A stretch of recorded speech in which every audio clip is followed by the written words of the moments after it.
శ్రీకాకుళం పట్టణంలోని డయేరియా ప్రాంతాల్లో మంత్రి నారాయణ పర్యటించారు. బాధిత కుటుంబాలకు పరామర్శించారు. నీటి కాలుష్యం వల్లే ఈ సమస్య వచ్చిందని మంత్రి నారాయణ తెలిపారు. మృతి చెందిన వారికి ప్రభుత్వ నష్టపరిహారం కూడా అందించినట్లు తెలిపారు.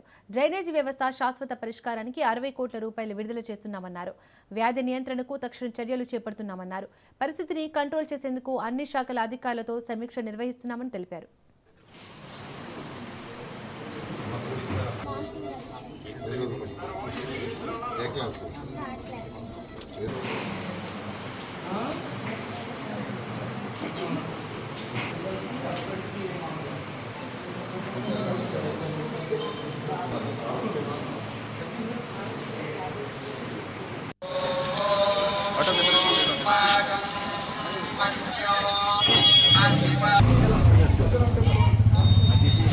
కలెక్టర్ గారు నిమిషం అన్నారు.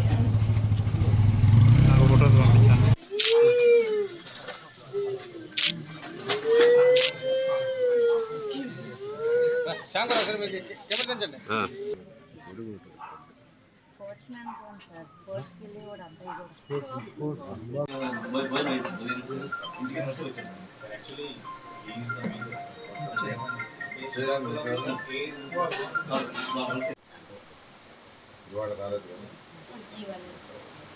ఆరోగ్యంగా ఉన్నాను, బాగున్నాను.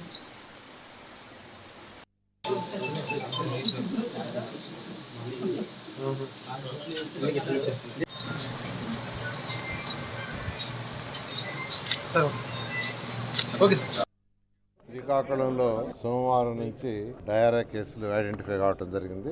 దాని మీద వెంటనే లోకల్ అడ్మినిస్ట్రేషన్, అటు కలెక్టర్ గారు, జేసీ గారు, మిగతా అడ్మినిస్ట్రేషన్, లోకల్గా ఉన్న అటు గవర్నమెంట్ హాస్పిటల్ కావచ్చు, కిమ్స్ కావచ్చు, ఇంకా కొన్ని ప్రైవేట్ హాస్పిటల్స్ కూడా కాంటాక్ట్ చేయడం, పేషెంట్స్ని ఇమీడియట్గా అక్కడికి చేర్చి ట్రీట్మెంట్ ఇవ్వడం జరిగింది.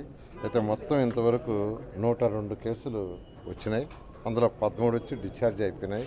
మరొక 88 కేసులు హాస్పిటల్లో ఉన్నాయి. ఈ 85 కేసుల్లో కూడా 2 కేసులు తప్ప మిగతా అన్ని స్టెబిలిటీగా ఉన్నాయి.